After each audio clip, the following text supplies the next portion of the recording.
তো হে এভরিওয়ান, তোমরা অনেক দিন থেকেই জানো যে আমি ফটোগ্রাফি করি, কিন্তু মাথায় আরেকটা বিজনেস এসেছিল, তাই আমরা চলে গেছিলাম আজকে গাজলে বিজনেস ডিলের ব্যাপারে কিছু কথা বলার জন্য। আর যাওয়ার পথে এই রাস্তার ভিউটা পুরো আলাদা লাগছিল। সত্যি বলতে এখানে আমি রেলগেটে ফেসেছিলাম। এটা কোন রেলগেট তোমরা কি জানো? জানো না? তো চলো শুরু থেকে শুরু করা যাক ভিডিওটা। তো hey guys, welcome back to my mini vlog. Guys, আবার একটা ভিডিওতে তোমাদেরকে স্বাগতম। আর তোমরা তো জানো, এই ইন্ট্রো দেখে হয়তো বুঝেই গেছো যে আজকে আমরা কোথায় যাচ্ছি। আমরা যাচ্ছিলাম আজকে একটা বিজনেস ডিলে। আর সত্যি বলতে আমি আর মনু বেরিয়েছিলাম, ওয়েদার খুব ভালো ছিল। আর আজকে আমাদের ড্রেস আপ কেমন লাগছে তোমরা কিন্তু অবশ্যই কমেন্ট করে জানাবে।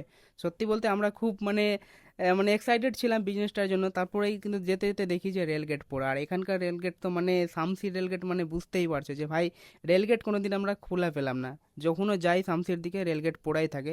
অনেকক্ষণ ওয়েট করার পরেই কিন্তু দেখতে পাচ্ছি যে ট্রেন আসলো। সত্যি বলতে আমরা অনেক হ্যাপি হলাম যে এবার মনে হয় তাড়াতাড়ি চলে যাবো। তো সত্যি বলতে দেখতেই পাচ্ছ রেলগেট খুলে গেল। কিন্তু রেলগেট তো খুলে গেল, কিন্তু জাম তো দেখতেই পাচ্ছ, কারণ রাইট সাইডের মানুষ লেফট সাইডে, লেফট সাইডের মানুষ রাইট সাইডে। কারণ মানে কোনো এখানে কোনো ডিসিপ্লিন মানে কেউ চলে না, ঠিক আছে? যে যেদিকে পায় ওইদিকে গাড়ি ঢুকিয়ে দেয়।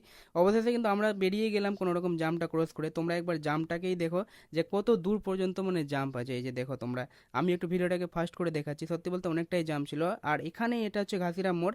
সোজা চলে যায় চাঁচল, আর তার ডান দিকে যায় গাজল এবং কদুবাড়ি মোড়। তো আমরা যেতাম গাজল, তাই আমরা ডান দিকে ক্রস করলাম। আর এখানকার ওয়েদার মানে আলাদাই পুরো। সত্যি বলতে মানে এতই সুন্দর লাগছিল গাড়ি চালাতে, গাড়িতে ড্রাইভ করতে, গাড়িতে বসে, মানে আলাদাই মজা লাগছিল। আর পুরো রাস্তাগুলো তো আলাদাই। আর এই লোকেশনটা তোমাদেরকে বলে দিই, এটা হচ্ছে আলাল ব্রিজ থেকে 100 মিটার গাজলের দিকে যেতে। তো এই লোকেশনটা আছে, যারা যারা এখান থেকে রিলস বানাতে চাও বানাতে পারো। আর আমি চলে আসলাম কদুবাড়ি মোড়ে। এখানে আমি ওয়েট করছিলাম দীপঙ্করের, কারণ দীপঙ্কর অনেক দূর থেকে আসছিল, কারণ ওর বাড়ি হচ্ছে বুনিয়াদপুরে। ওকে আমি ডেকেছিলাম যে তুমি গাজলে আসো। তা আমি এখানে কেন এসেছিলাম চলো সম্পূর্ণ ভিডিওটা তোমরা কিন্তু দেখো আর জানো। তারপরেই আমরা যাচ্ছিলাম একটা ঢাবাতে, তিনজনই গাড়িতে উঠে গেলাম, কিন্তু এখানে হেলমেট ছাড়া ছিল। আমাদের একটা ভুল আছে, তোমরা কিন্তু এরকম হেলমেট ছাড়া কিন্তু গাড়ি চালাবে না। আমরা চালাচ্ছিলাম সত্যি।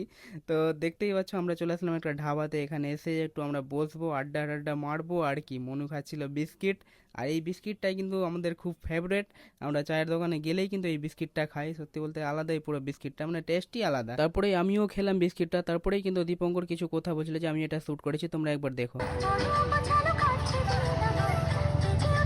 বেশি ভিডিওটা দেখানো যাবে না, কারণ ফেসবুক মামা আমাদেরকে কপিরাইট মেরে দিবে। তাই আমরা বসে গেলাম। আর আমরা ডিল করছিলাম নভেম্বর মাসের ওয়েডিং সিজনের ব্যাপারে। কারণ হচ্ছে যে কি, ওয়েডিং সিজন তো বুঝতেই পারছো নভেম্বর মাসে কতটাই চাপ থাকে। তাই আমরা সব মিলে ডিসাইড করছিলাম যে কে কীরকম কাজ করবে, কোথায় কাজ করবে, এগুলো নিয়ে। তারপরে আমাদের ডিল কমপ্লিট হলো, আমরা আবার বাড়ি যাওয়ার জন্য রেডি হলাম, কারণ আমাদের আবার কাজ ছিল সন্ধ্যার দিকে। তাই আমাদেরকে সন্ধ্যার আগেই ঢুকতে হতো। তো ফাইনালি এখান থেকে আমরা চলে যাব কদুবাড়ি মোড়ে। তো ফাইনালি এখানে আমি দীপঙ্করকে ছেড়ে দিলাম। আর ব্লগটা কেমন লাগলো অবশ্যই কমেন্ট করে জানাবা। নেক্সট ভিডিওতে আবার দেখা হবে।